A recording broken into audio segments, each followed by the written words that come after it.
Well, here with us is Jen from the Wisconsin Files. She's a UFO investigator and ghost hunter, and from Wisconsin, where I'm from. So, Yeah. again, I'm so excited to meet you finally. And yeah, Yes, could you tell us a little bit about yourself and where you grew up and how you got into this subject? absolutely. So, first of all, thank you so much for having me. I'm so excited to be here, you guys. This is super fun. UFOs have a special place in my heart. I grew up in a super small town of Waterloo, Wisconsin, which is less than like 2,000 people. So microscopic on the map, pretty small. And really like growing up in such a small community, I mean, everybody would tell ghost stories, and that always kind of like intrigued me with the other side, so to speak. And I haven't had any crazy ghost experiences or anything, but I did have like, one or two experiences that really did make me want to like get my own answers and kind of figure out what is going on. And of course, I grew up watching like the shows like Ghost Hunters and all that kind of like those fun reality paranormal shows from back in the day. And that like really kind of pushed me to want to tell like my own version just from Wisconsin, because there was so many stories growing up I would hear, just like stories that I know aren't as popular, and I'm like, oh my god, these are so cool. I want to do my own twist on these. I want to tell people about these crazy underground stories, and it really did kind of make me want to like just yeah get my own YouTube channel going. And then I started joining other people investigating ghosts and haunted locations, and I've been doing this since I was like, I don't know, maybe in my late teens is when I kind of started going out like urban exploring and stuff, like because I do a little bit of everything. And when I say paranormal investigator, that's UFOs, it's cryptids, it's ghosts, it's kind of like everything, it's just a big old melting pot. So that's what I go and do. I go to these like obscure locations in Wisconsin, and I don't necessarily try to push anybody to believe in this stuff. I'm just telling them the stories that I've heard, and I'm just sharing, these cool locations with them. And that's basically what the Wisconsin Files is about. I mean, it's just fun. I love these stories, and it's always a good time. I mean, not just around Halloween. I mean, all year round. I love a good creepy story. So, and UFOs especially, like this has become my main kind of focal point recently, just because like Wisconsin is just peppered with stories and so many sightings, and it's just like from everything. Like people are seeing full on, aliens themselves, like from little green men to just like those long spindly creepy shadowy figures coming out of like these cracks in the sky. And then just like the flashing blinking lights that just happen so fast, and they're blinking, you can see this object, and then boom, they're gone. There's so many different variations of stories, and it would take years to sit and cover. So that's why I've decided to just kind of start my own little investigation on these cases. And that's where I'm at right now with the channel, though. So, and that's kind of what I do in a nutshell. Yeah, that's quite some good energy right here. Thank you. So tell me more about these own experiences that you had that made you look for answers. Sure. It's kind of strange. I'll kind of start here. Do we mean like UFOs, right? Are we talking? Because like recently, as of recently, I had really my own firsthand account of seeing something in the sky that I just could not explain. And ironically enough, it happened at Dundee. And it was there that I was investigating. Yeah. And it was the first time that I really had an experience where I was like, okay, what the hell just what was that? Like what did I see? And I was really baffled by it because well, I'll just start the story. So I went to Dundee to investigate their sightings over there, because I know there's just there's just so many stories in Dundee around that mountain over there. And that's where we went to go kind of just film, and Dundee's quite a bit of a drive for me. So I had to really kind of travel out. It's like an hour and a half ish or so. So it was a little bit of a drive for myself to get there. And so me and my daughter went, and I had done just a small little video, explored the mountain and stuff, and we were coming down, and I ran into an elderly couple at the end of the mountain, and we were briefly chit-chatting, and I was kind of telling them too about what I do and why I was there. And it was at that moment that I see something bright, like something shining out of the corner of my eye. It was just super bright, and we all four of us, my daughter, the couple, we like look at the sky, and it like it like flashed brightly, and then it was just like it looked like a streak almost. And then I was like maybe shooting star, and I'm trying to rationalize really quickly. And the old couple, they're just kind of like, that's just what happens at Dundee, you know, and they just kind of laughed it off like it was just so normal for them. And so did we. And I get in the car, you know, and I couldn't stop thinking about it. I'm like, it was just so strange because, you know, I'm familiar, like drones, they're kind of difficult. Like they don't emanate that bright of a light. Like this was bright. It was such a bright light. Like, but it was within seconds that it was just gone. And it left like even like that little streak. And I'm like, maybe satellite, you know, I'm trying to rationalize, but it also seemed like too close. I don't know. It was just really bizarre. And it was also strange because I get home and my entire SD card was wiped. And I know it had to been like, it was probably an accident, but it was just kind of bizarre that it had happened at the same time I have this experience. Like all of a sudden, everything that I had just filmed after driving an hour and a half away, it's not like I can just jump back in the car and head back, right? You know, so I was a little disappointed, but at the same time, it just left me feeling really weird. So that's also what kind of just, and before that, I'd never experienced anything. I had just heard stories and that had always intrigued me, but that was the first time that I had my own, like, and it's nothing big, nothing crazy, but it was enough to just kind of make me go like, okay, maybe, you know, maybe something's going on out there, but you know. Yeah. What is your opinion on where these things come from? Do you think this could be a multi-dimensional thing, or something to do with portals or time traveling, or they're from outer space? What do you think? You know, that's such a great question because I really think that there just could be so many answers to it. I love to keep an open mind, and I could go down a rabbit hole about time travel and interdimensional, like, yeah, and those, then I'll be leaving those, you know, rabbit holes thinking like, oh my God, that's so possible. But then I'll go down another rabbit hole and somebody's like, it could be these, you know, and then I'll be like, oh my God, well that's so possible. So honestly, I don't really know, but I do believe that I think it's silly not to believe that we're the only sentient beings that could possibly create, you know, that life has been created on Earth, that this is the only place that this is possible. No, I think that it is, there's so much out there that we don't understand, we haven't explored, and it's so vast. It just goes on and on and on. I mean, really anything could be out there now, whether it's time traveling, you know, species. I have no idea, honestly, but I do keep an open mind because I think it's pretty ignorant not to. I mean, yeah, that's awesome. With all the stuff going on now with the whistleblower David Grush, everything that he told us, I'm sure you follow up on his story. What is your opinion on David Grush? Do you think disclosure is near? You know, I think it's interesting because it's funny too, when all this came out, it's almost as if nobody batted an eye. You know, I was kind of seeing a bunch of memes going around like the, you know, military confirms UFOs or government confirms UFOs, and the people are just kind of like, yeah, nobody cared, you know. And it's not that nobody cared. I think it's really that we've all seen this. I mean, we already knew this. I mean, it's not surprising to us because we were already, you know. As for my opinions on him, I mean, I think that this is, again, something we already knew. I mean, this is just kind of confirming. I believe that, yeah, for sure, something was. I think that there's been so many cover-ups. I think that there's absolutely, and for what reason, I'm not sure. But again, yeah, I definitely think, you know, there was, yeah, it's just so tricky. It's hard to kind of explain, you know, to convey exactly what I think, because it's, again, it's just, there's so many answers I could give. But I do believe that he was warning us, you know, like, or like at least letting us know, like kind of putting our minds at ease that like, hey, yeah, you guys, you're right, that this has been happening for, I mean, we were deemed crazy not too long ago, where now I feel like, you know, it's just, you know, confirming information we already knew. Again, it's just, it's a weird time. Now honestly. Congress is the one that has to prove to everybody else that UFOs don't exist. So it's the big flip of that. It's not like the crazy farmer has to prove everybody that UFOs exist. It's Congress's turn.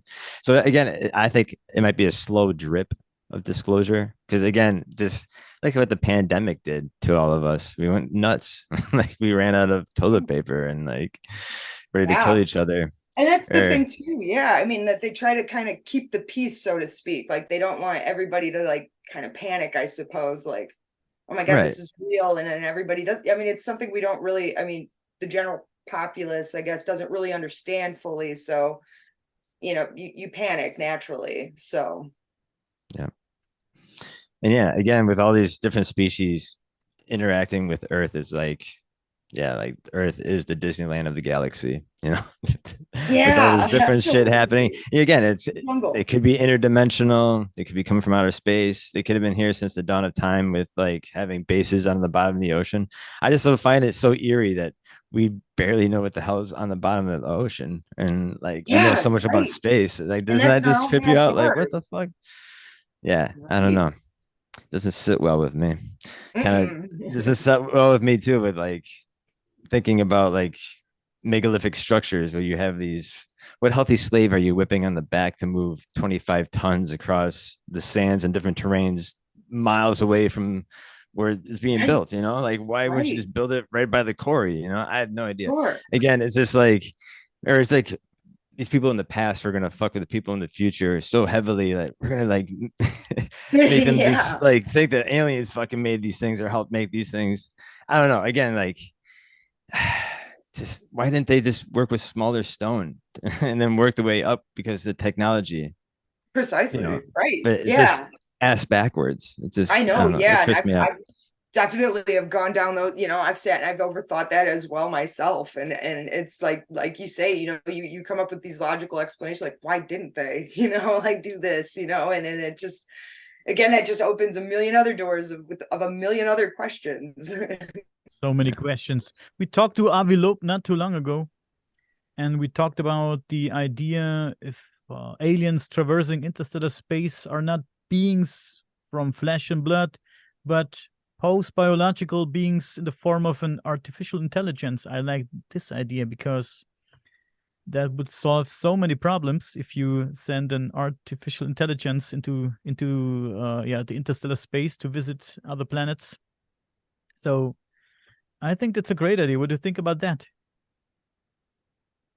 Absolutely. It's funny, like thinking about, whether or not aliens are these microscopic organisms, and I think perhaps in this solar system, maybe we are discovering certain things that maybe are in their like their early days, they're just beginning their journey of life, so to speak, that maybe that's something that they're doing, and then we're just kind of discovering those. But outside of this galaxy here, outside of this realm, what's the one closest to it? The Andromeda, right? Isn't it the Andromeda galaxy? That would be, and that's so far, far, far away. Like, who knows what's going on there? I mean, there's possibly intelligence there that's doing the same things that we're doing, kind of thing, and it's so bizarre to think that like now we're coming into the territory of our technology here on Earth is advancing so far that we're making AIs and stuff like that we're able to create these almost sentient beings ourselves. Like, it's such a bizarre, again, I could say this over and over,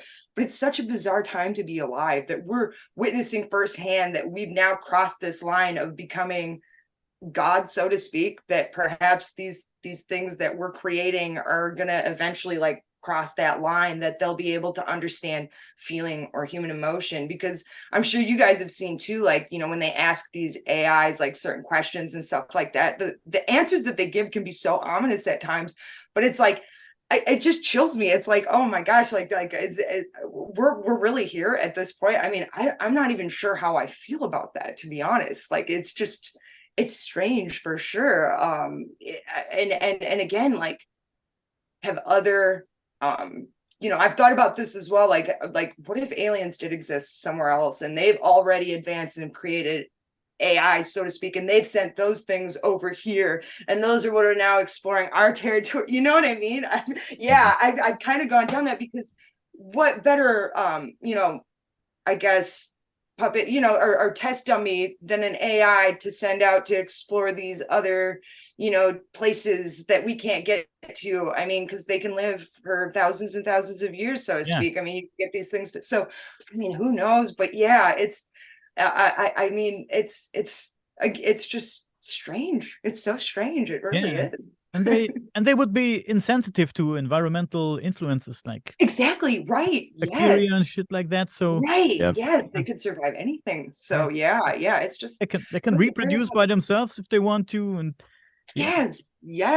It's very, very strange. It really does get the mind just going and going. And then again, like panspermia too is another thing. It's kind of almost the same thing. It's like taking an organism and put them on an asteroid and scattered it around different planets. And that's how like they think the octopus came about. It was an asteroid thousands of years ago, because there's no fossil records of the octopus, and how the fucking octopus is so alien-like and so smart. Right. Man, and they are so intelligent. I mean, it's very crazy. They could probably do brain surgery if they just give them a scalpel. No kidding, though. I believe it's like, oh, I got this. I love it. So since I mentioned portals not too long ago, over there where you guys at, are there any spots that are known to be portals?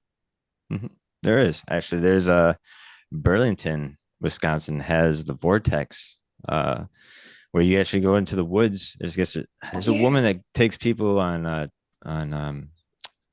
little I don't know, just little field trips. That's what I meant to say. She just takes people on field trips to these spots, these little hot spots, where if you take pictures with like just like a disposable camera, like the pictures develop, they're all like swirly and whirly, and like these like little orbs would be popping and swirling. That's creepy. Yeah, and other weird things happen in Burlington, I heard. I have too. I heard a little bit about Burlington, but I didn't know too much in depth. So that's pretty crazy, though, man. Like, I've heard of other portals too. Like it seems like wooded areas tend to be kind of like these weird little hot spots for those kind of things too. Sure.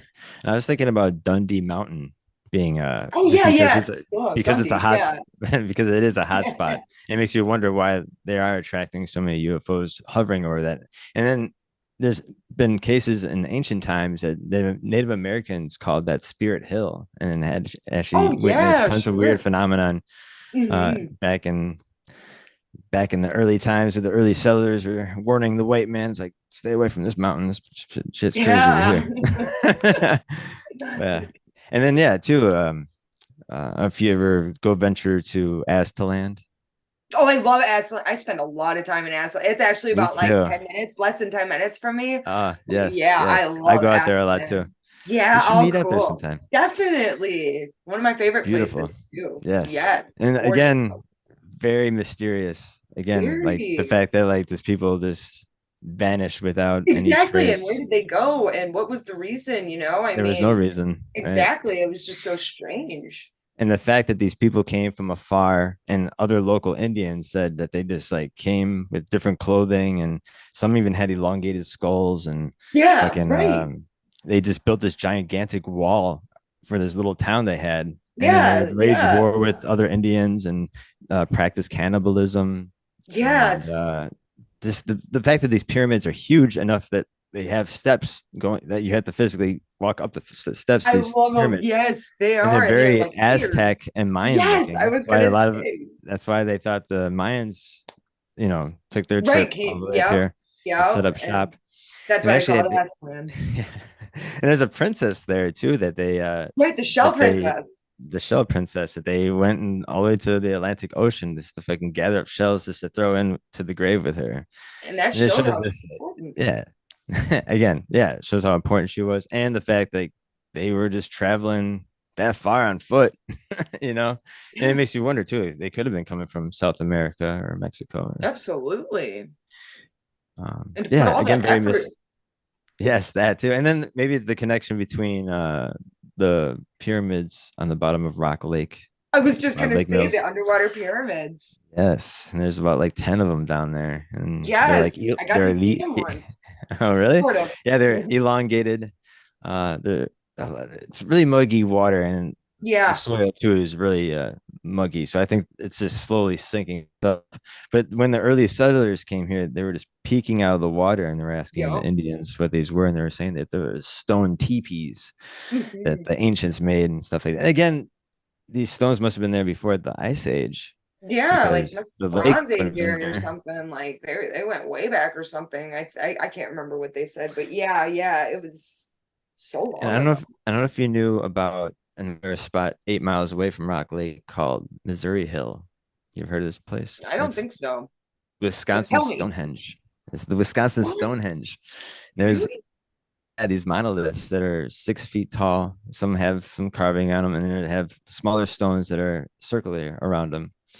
And they have some connection Really? between It's called as to Missouri Hill? land. Missouri Hill. It's not like it's a park or anything. It's a real. Uh, Frank Joseph wrote 2 books about as to land and lake, and he describes what Missouri Hill is, and he actually has pictures that he takes in the book too of the Cool. monoliths. Yeah, very awesome and very Yes, mysterious. indeed. That's why I'm like, oh man, how did that slip through my, I man, because I have Well, you like haven't met me yet. no, yes, you're the missing puzzle piece. This is why I love speaking with people because you never know. I mean, something I missed Yes. is so close to me, but that's awesome. Yeah. Was there a lot of research done on all the things you were talking about, like the underwater pyramids and stuff like that? Oh Was Oh yeah. yeah. Oh yeah. Oh Yeah. yeah. There's books written on them. There's actually documentaries. History The Channel History on Channel. one. Yeah. Yeah. Oh, It's Jinx. fun. Yes. uh, yeah. There has been. Mhm.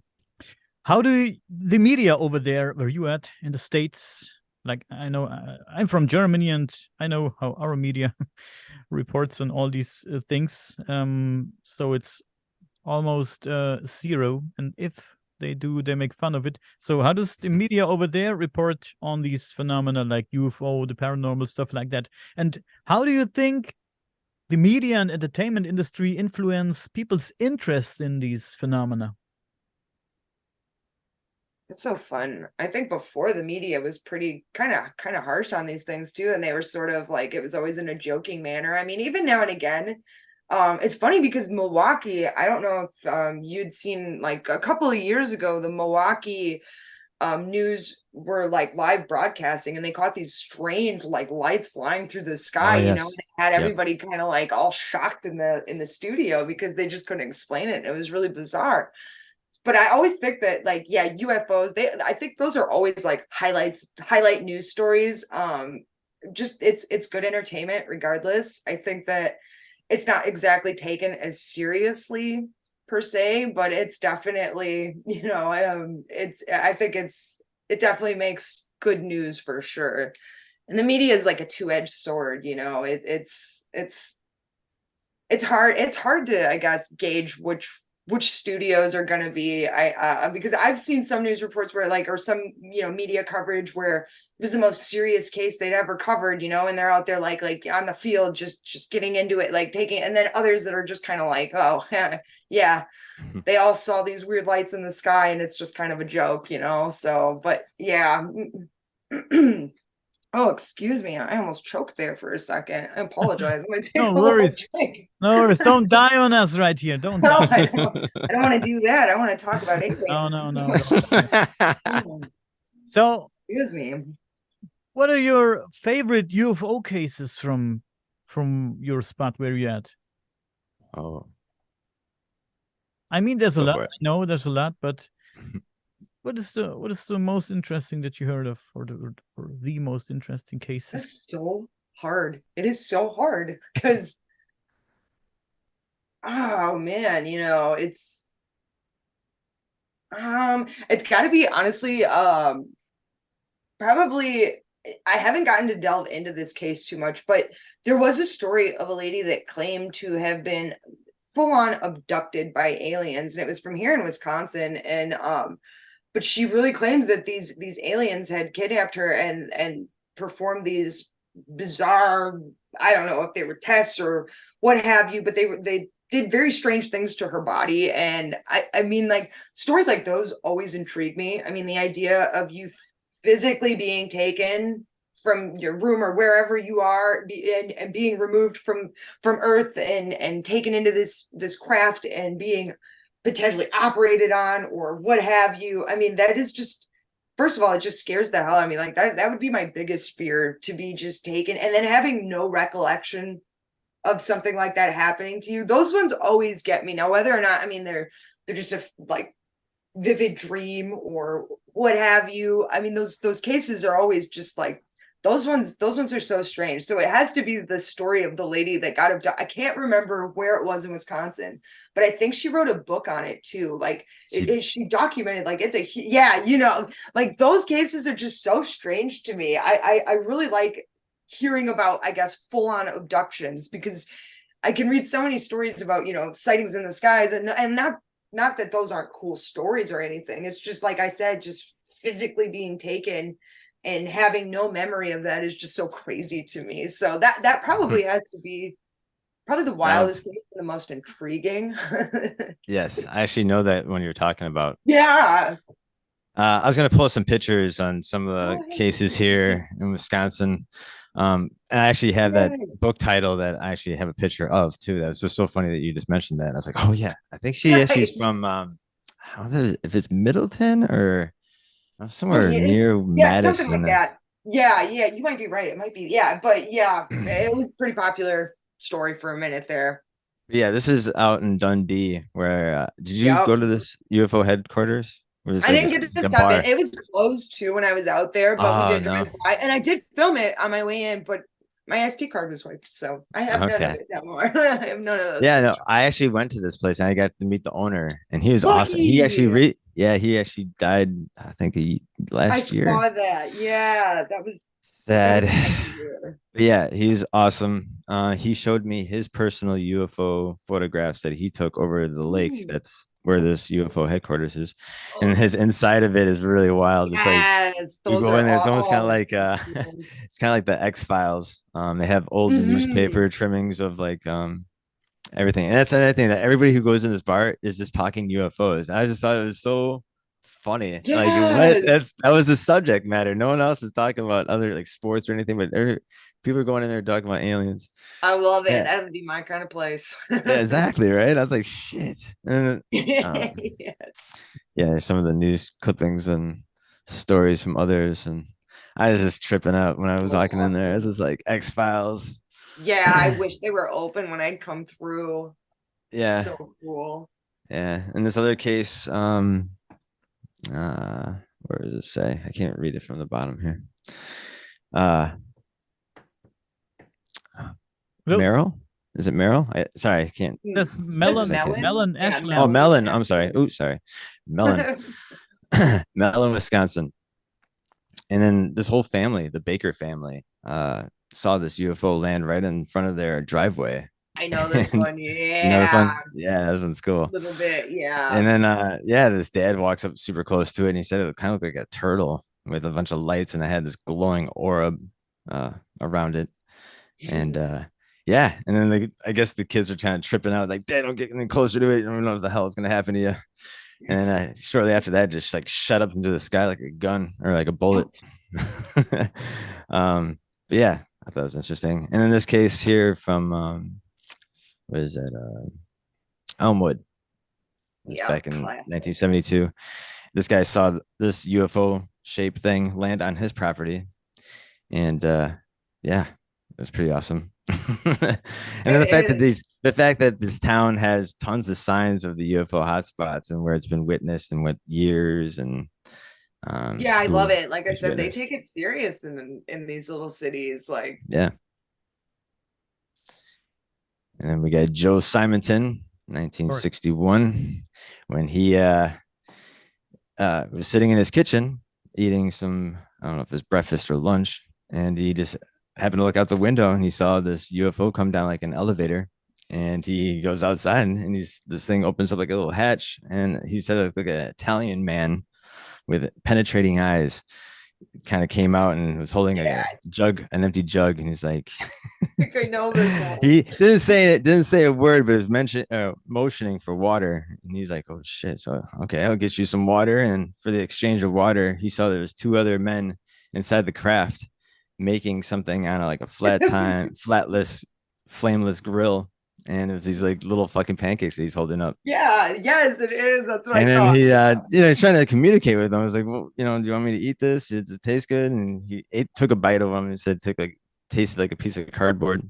He's a brave man. I don't Yeah, know. right. Shit. Because I would have been a little suspicious. So again, he had four of them, and then he had them tested by a lab, and they found out that they were regular buckwheat pancakes, yes, but didn't have any trace of salt.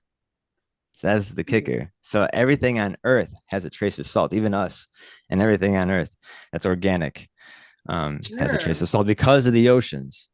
So again, these are just because didn't have any salt in it.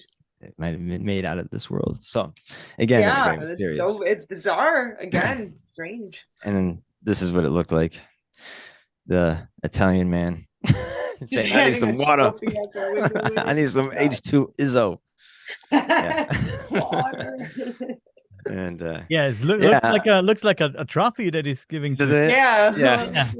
You Congratulations on your first UFO sighting, human. And eating the first pancake. Yeah. Congrats. Yes. Yeah. Congratulations. I love it. I don't know if you've ever been to Man Mound out in Baraboo. It's on my list. This is one place I'm going, man. I'm gonna go there soon. I'll go there with you. I've been there. That'd be awesome. Yes. Yeah, we can make a field trip. Definitely, awesome. We should. Yes, for sure. Yeah, this place is awesome. Again, these were made by Native Americans. This is a mound that was absolutely disrupted after I think the 1920s, where they're making roads and stuff. Accidentally, not knowing it was a mound at first until they were like, oh shit. It just makes me so mad. Yeah, right. It's like fuck. Started some curses. But yeah, again, this is meant to be seen from the sky. And on this plaque there, they talk about this is depicting a powerful god. It sounds like, what powerful god? And one that looks like this, like very bulbous, almost astronaut-like in my eyes. And the fact that you're directing it towards the sky to attract what they were interacting with. And again, there was, I guess, 4 other mounds just like this and as big, but they got destroyed when they were making roads and houses and other things. Such a bummer. And it's like crazy though, I mean, they're so big. How'd you miss that? How are you gonna run through them? And I actually personally own these original photographs from Mark Coltrane, who's a police officer in Colfax, Wisconsin. I know exactly which one. These are on my computer too. Well, I've got the little Google. Oh my god, that's so awesome! What? So a little backstory how I got these photographs. Colonel Wendell Stevens, famous UFO investigator from the 1960s and 70s. His storage locker was up for bids a few years ago, and I won a few boxes out of the auction bids, and I got over 200 photographs of original cases that he worked on personally. So he actually went here in Wisconsin to interview Mark Coltrane. Wow. And so yeah, I have that is the legendary. shots taken from him. So yeah, he was sitting in his cop car listening, eating lunch, taking a little break, listening to the radio, and he happened to notice this metallic object zigzagging towards him in the sky, and he's like, what the fuck? Grabbed his camera, jumped out of his car, took a series of photographs. Again, it was kind of hard to get because of the zigzagging. Awesome, he thought to do that though. Yeah, right. And this is Colonel Wendell Stevens' handwriting on the back of the photographs. 1978, Coltrane. And excuse me, this was the book you were talking about of that woman that had her experience in Wisconsin. Yeah, or here in Middleton or somewhere nearby. Yeah, so bizarre. Again, abductions just terrify me. That'd be my biggest fear. Yeah, the fact that she's been having these abductions since she was a child. Yeah, they go way back. I mean, yeah, I was gonna say that there are people all over the world that telling us that they are being abducted since from childhood. until now. Yeah. Yeah. Yeah, that's crazy. Never know. It is. I mean, if it's real, you never know when they're coming to get you. Yeah. What do they want from you? And why is always Yes. so crazy, man? It's crazy. It's creepy too. Just Yeah. terrifying. I don't know if you ever heard of this place. In Poland, Wisconsin. It's about south of Green Bay, like northeast from me. Anyways, it's Poland, Wisconsin. This guy, I think his name is Bob, claims that UFOs have been landing and hovering over his property for years, enough where he Maybe. was so Maybe I was- actually know this. okay, he's so compelled to build a spaceport on his farm, and this is it here to try to What a attract them in contraption. some sense, right? But again, it's the fact that he was dead set on if anybody wants to go visit, there's the address. Cool. Yeah. That's cool. So this is a UFO landing platform, right? Yeah. Some Yeah. guy claims that UFOs land on his farm, and even aliens too have just been walking around on his farm. Show the picture again. Show the picture again. Sure. Look at this. it's There's- you, man. There's everything. You can't. There's everything on it. You have satellite TV. You have a radio station. There's also a George Foreman indoor. You can dry your clothes. Yeah. Everything there. Oh, it's multifaceted for sure. It'll make an alien feel comfortable for sure. Come down. We have look at all that shit, man. Come down. Look what we got. Yes, great UFO platform. Damn. Who made it again? His name is, his name is Bob. Oh, Bob. Yeah. Oh, Bob did it. Bob did it. Bob. So if anybody's interested, check Bob out. Wake up one day and this thing is there and see who did this? Who did this overnight? They say, oh, it was Bob. Oh yeah, Bob. Yeah, sounds like Bob. Oh yeah, Bob. This guy from the bar. Bob, yeah. Yeah. Mhm. Crazy man, guys. Uh-huh. Interesting, very, very interesting. Wisconsin. We got so much more. That was I just know, a little man. bit of it. This is so interesting. We don't have too much here in Germany when it comes to UFO. Of course, there are a few sightings and stuff. I also had a UFO sighting. Told it many times here. I saw a triangle in the sky at night, moving pretty fast. But Really? a lot of people see triangles. Yeah. Yeah, I don't know what to think about it. I don't know if it was aliens or I don't know. Maybe it was human technology that we didn't know about back then, or still don't know about. It was a triangle, and it was stood in the sky, moving like not moving at all, and suddenly it made a zigzag movement, like in the blink of a second. It was from there to there, like really fast. If somebody was in there, he would be dead. Scrambled, Yeah. bro. Wished. That was crazy. It was crazy. So we have a few sightings here in Germany. There's a few reports, not too much, very less abduction cases. And I'm back then, a few years back, I didn't take abduction cases too serious, but I changed my mind a little bit when it comes to that.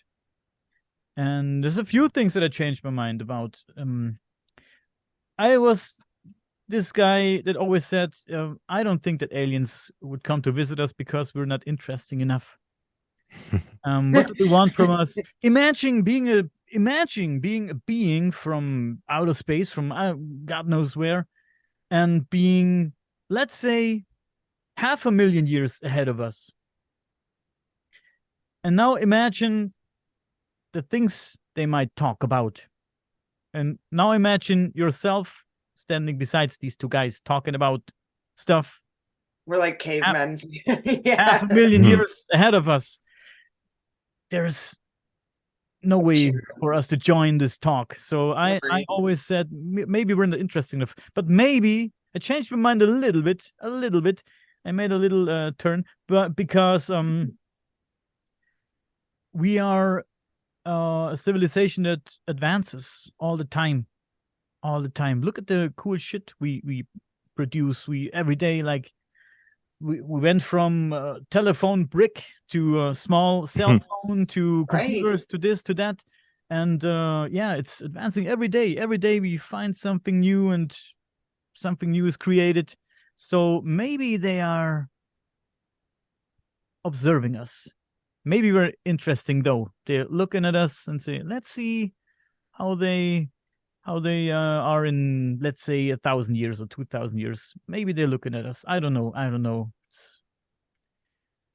I don't know what to think about it. Yeah, I totally understand that though. I mean, I can understand too where people do come from. Like this is why it's like I would never like push on somebody like, no, you should definitely believe UFOs, UFOs. I mean, like again though, I mean, I have my beliefs, everybody has their beliefs, but I can understand, people kind of taking it with a grain of salt, I suppose. I mean, it's kind of insane to think about. I mean, looking at the bigger picture, it's like it is wild. Like, the idea of a whole nother species that we haven't discovered yet, coming to, like you said, just observe us. I mean, who are we really? I mean, and as you said, it is kind of crazy to think that we really wouldn't have much to talk about because, we would think of them being so much more advanced than us, so to speak. But I mean, yeah, who knows? I mean, I'll always keep that open mind, but I understand, why people would have that thought though. I Yeah.